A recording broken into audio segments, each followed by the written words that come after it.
प्रिय विद्यार्थी, BA part first second paper में पहला लेसन चल रहा था आपके प्राचीन भारतीय इतिहास के स्रोत, जिसमें पहला 4 साधन बताए थे मैंने। पहला ब्राह्मण ग्रंथ, दूसरा ऐतिहासिक व समसामयिक ग्रंथ और तीसरा है पुरातत्व संबंधी साक्ष्य, जिसमें पहला पॉइंट आता है आपके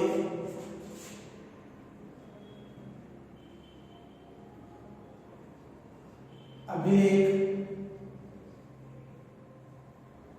या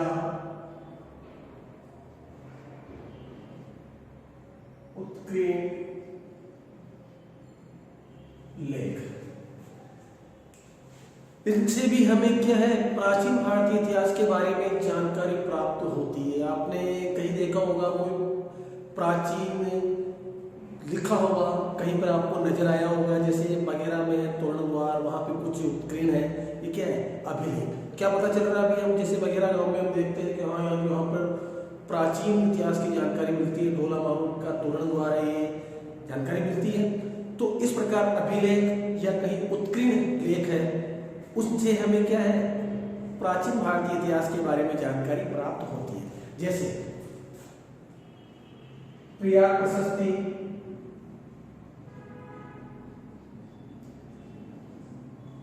समुद्रगुप्त के शासनकाल, गुप्त वंश का शासक था, उसके शासनकाल के दौरान उसका युद्ध हुआ, संधि विग्रह मंत्री था हरिसेन, जिसके द्वारा प्रयाग प्रशस्ति का निर्माण किया गया।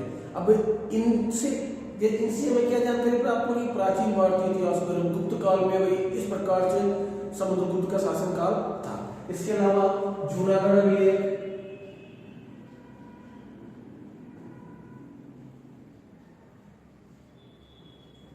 जो कि प्राचीन शासक, प्राचीन वंश के शासक रुद्रदामन का था, इनसे भी हमें क्या, रुद्रदामन के शासनकाल की जानकारी प्राप्त हो रही है। इस प्रकार सर्वाधिक जो अभिलेख पाए गए हैं वो है सम्राट अशोक के, जो कि मौर्य वंश का शासक था। इनके जो अभिलेख पाए गए, इससे हमें क्या है, मौर्य वंश के शासक के बारे में, मौर्य वंश के बारे में, इतिहास के बारे में जानकारी प्राप्त हो रही है। प्राचीन बात हो गई, लेकिन आज भी ये अभिलेख या उत्कीर्ण लेख से हमें क्या प्राप्त हो रही है, प्राचीन भारतीय इतिहास की जानकारी प्राप्त हो रही है। नेक्स्ट है कलाकृति।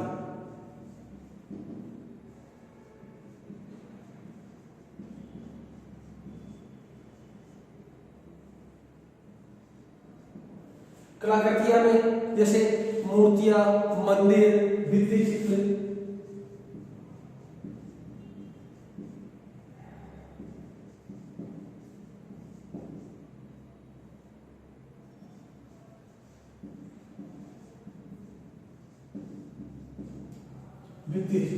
अब आपको पता है जैसे गुड़गांव के यहाँ सावर के पास प्राचीन जैन धर्म की मूर्तियां प्राप्त हुई थी भगवान महावीर स्वामी की।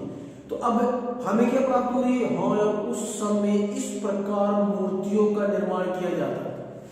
इतिहास की प्राचीन कलाकारी यानी इतिहास की बात। मंदिर कहीं प्राचीन मंदिर है, हम उनकी जो बनावट को देखते हैं तो आज भी हम आश्चर्यजनक हो जाते हैं कि यार किस प्रकार से निर्माण किया जाता है। यहाँ तक कि अब दक्षिण भारत में जाइए आप, दक्षिण भारत में मंदिरों का जो निर्माण है वो इस प्रकार किया गया कि पत्थर पर पत्थर रखकर, यानी कहीं पर भी चूने या मिट्टी का लेप नहीं है, सिर्फ पत्थरों पर पत्थर टिके हुए मंदिर बने हुए भव्य। और तो क्या प्राप्त हो गई जानकारी हमें, प्राचीन भारतीय इतिहास के कारीगरों की कारीगरी की, किस प्रकार उन्होंने मंदिरों का निर्माण किया हो गया। वास्तव में वो अद्भुत कारीगर। ताजमहल को ले लीजिए, आज भी विश्व के अजूबों में शामिल है और आज भी उसकी कारीगरी की तारीफ होती है। तो कारीगरी का निर्माण, कारीगर जिन्होंने निर्माण किया था वो किस समय की बात थी, इतिहास की। तो हमें क्या जानकारी प्राप्त हो रही है, इनसे भी हमें इतिहास के बारे में, प्राचीन इतिहास के बारे में जानकारी प्राप्त होती है। भित्ति चित्र, दीवारों पर बने हुए चित्र, प्राचीन समय में दीवारों पर बनाए जाते थे, गुफाओं के अंदर बनाए जाते थे और आज भी है। जैसे अजंता और बाकी जो गुफाएं हैं वहां पर चित्र बने हुए हैं और उनसे हमें क्या जानकारी प्राप्त हो रही है, प्राचीन भारतीय इतिहास के बारे में जानकारी प्राप्त हो रही है। इसके अलावा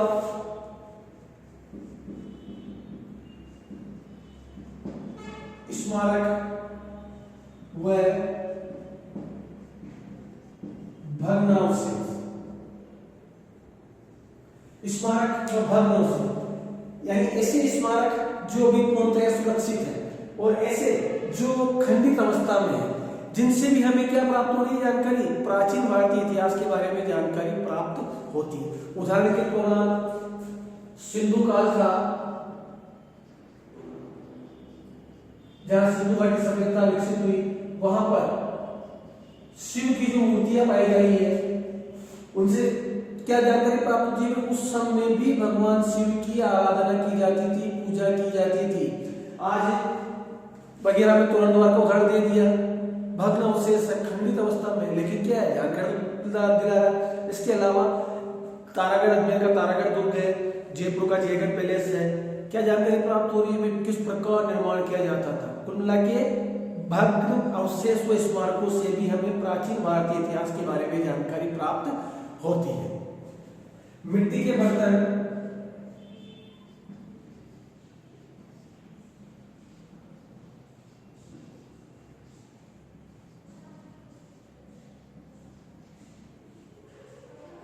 वह मुद्रा है। मिट्टी के बर्तन जो प्राचीन सिंधु घाटी सभ्यता है, मिट्टी के बर्तन मिले खंडित अवस्था में, जानकारी प्राप्त हुई है। उस समय मिट्टी के बर्तनों का प्रयोग किया जाता था, किस प्रकार सजावट की जाती थी, ऐतिहासिक बात हो गई और इतिहास की जानकारी हमें प्राप्त हो रही है।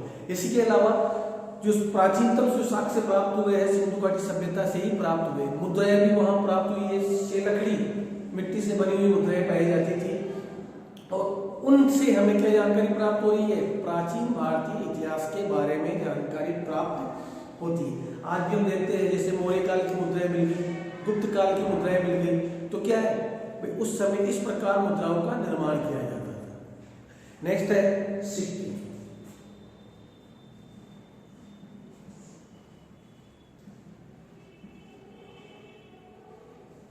सिक्के किस किस के होते थे? सोना, चांदी, पीतल व तांबे सिक्के। और सिक्के राजाओं की आर्थिक स्थिति का परिचय देती थी। अगर मान लो शुद्ध स्वर्ण के सोने शासनकाल के दौरान जारी किए गए हैं तो इसका मतलब ये है कि राजा की आर्थिक स्थिति मजबूत थी। चांदी, तांबे व पीतल की है तो आर्थिक स्थिति थोड़ी कमजोर थी। तो एक तो जो सिक्के प्राप्त हुए उनसे क्या है राजा की शासकों की आर्थिक स्थिति का पता चल रहा है। दूसरा, ये जो सिक्के होते थे, इन सिक्कों पर शासकों के नाम, उपाधियां व उनके राज चिन्ह भी अंकित होते थे। तो इनसे हमें क्या प्राप्त होती है जानकारी? तो उस समय जो राजा था कौन था, मुद्रा से जानकारी प्राप्त हो रही है। क्या उपाधि धारण करता था, उनका राज चिन्ह क्या था। आज जो हम इतिहास की किताबों में पढ़ते हैं ये किससे प्राप्त हुआ है? ये जो पुरानी चीजें प्राप्त हुई है उनसे ही जानकारी एकत्रित करके इतिहास की पुस्तकों का निर्माण किया गया। तो कहने का मतलब यह है कि इनसे भी हमें प्राचीन भारतीय इतिहास के बारे में जानकारी प्राप्त होती है। नेक्स्ट है विदेशियों के विवरण।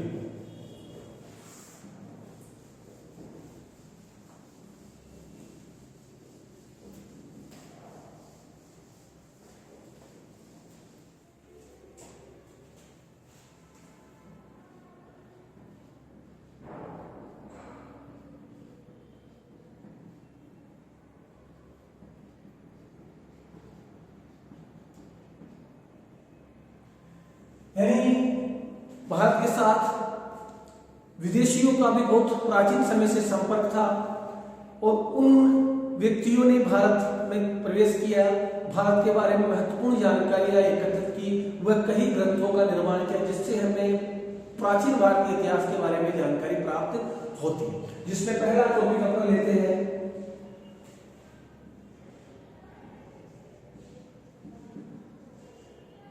यूनानी लेखक। यूनानी लेखकों में पहला है हिकेटियस।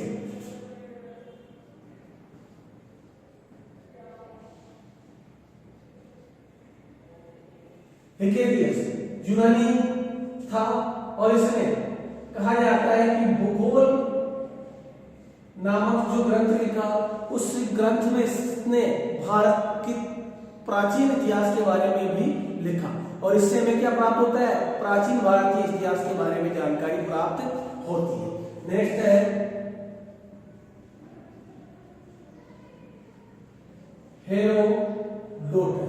इसने लिखा था हिस्टोरिका, और इस हेरोडोटस को इतिहास का जन्मदाता, इतिहास का जनक या इतिहास का पिता भी कहा जाता है। कौन था इतिहास का पिता? हेरोडोटस। इसके अलावा नेक्स्ट है मेगास्थनीज,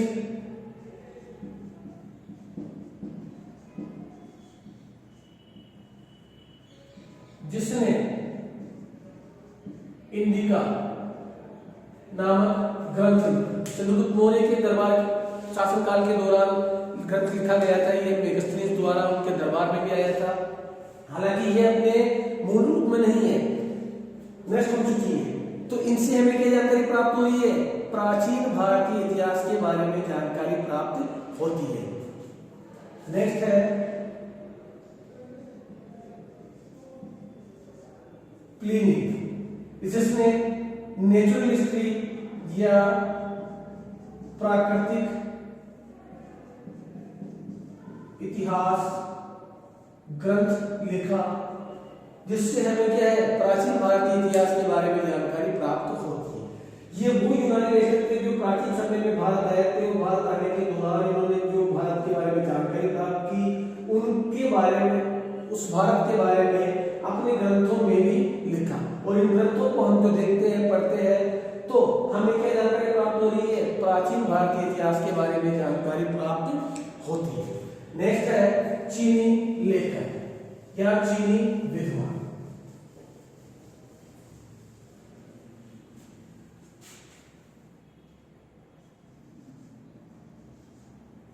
चीनी लेखक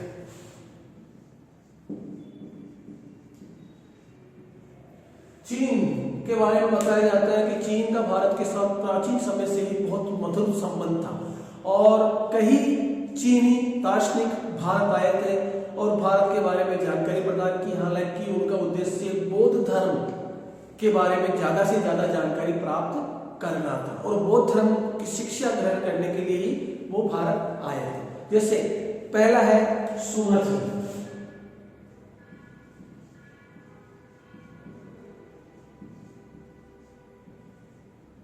सुमति को चीनी इतिहास का पिता कहा जाता है।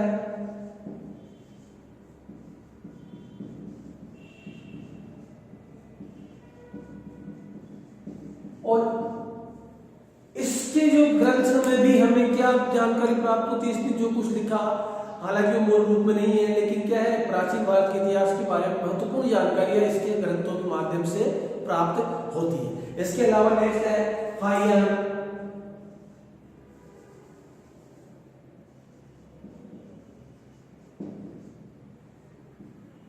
जिसने एक ग्रंथ लिखा था फा क्यू की। और फाहियान के बारे में कहा जाता है कि ये चंद्रगुप्त, जो कि मौर्य गुप्त वंश का शासक था, चंद्रगुप्त द्वितीय, उसके शासनकाल के दौरान भारत आया था बौद्ध धर्म का अध्ययन करने के लिए। और नालंदा, विक्रमशिला आदि विद्यालयों में इसने बौद्ध धर्म के बारे में जानकारी प्राप्त की थी। और लेकिन इसने जो ग्रंथ लिखा है, इनके ग्रंथों के माध्यम से भी हमें क्या है? प्राचीन भारत के बारे में बहुत महत्वपूर्ण जानकारियां प्राप्त होती है। इसके अलावा है नेक्स्ट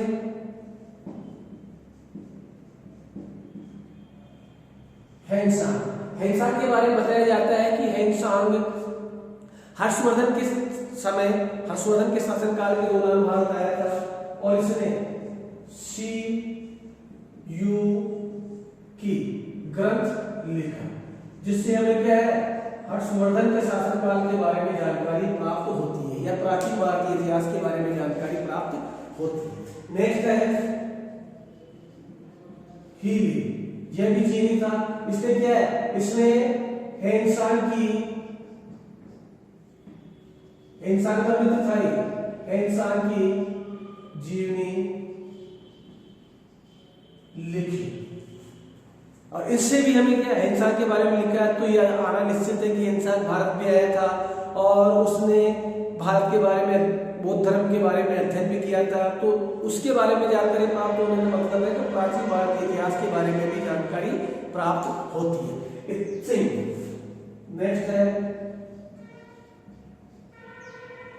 इत्सिंग के बारे में कहा जाता है कि 7वीं सदी के अंत में यह भारत आया था और इसने एक ग्रंथ लिखा था, भारत तथा मलय द्वीप पुंज।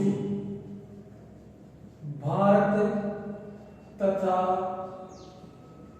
मलय द्वीप पुंज। इस ग्रंथ के माध्यम से भी हमें क्या जानकारी प्राप्त होती है? प्राचीन भारतीय इतिहास के बारे में जानकारी प्राप्त होती है। इसके अलावा नेक्स्ट है आपके अरबी लेखक।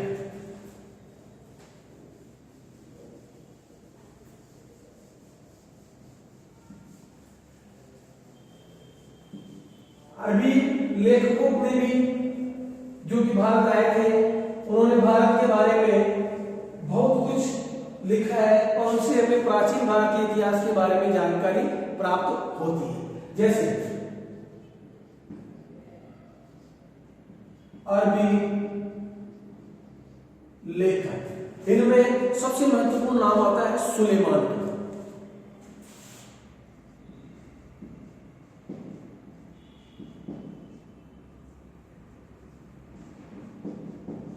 जिसने सिलातु तवारीख नामक ग्रंथ का निर्माण किया और इसके बारे में कहा जाता है कि पहला भाग इसी सुलेमान ने लिखा था और इससे हमें क्या जानकारी प्राप्त होती है? प्राचीन भारतीय इतिहास के बारे में जानकारी प्राप्त होती है। नेक्स्ट है अल मसूदी। यह भी अरबी था और इसने एक ग्रंथ लिखा था, मरुजुल जहर।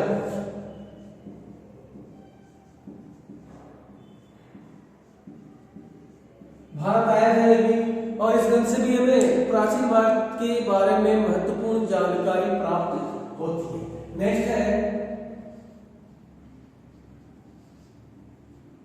तिब्बती लेखक। वैसे तो बहुत से थे तिब्बत के जो भारत आए थे, भारत के बारे में उन्होंने अपने ग्रंथों के माध्यम से कुछ न कुछ लिखा है। जैसे एक मात्र का नाम लेना चाहेंगे जो कि महत्वपूर्ण है, तारानाथ। तारानाथ ने 2 ग्रंथ लिखे थे, कंग्यून व तंग्यून।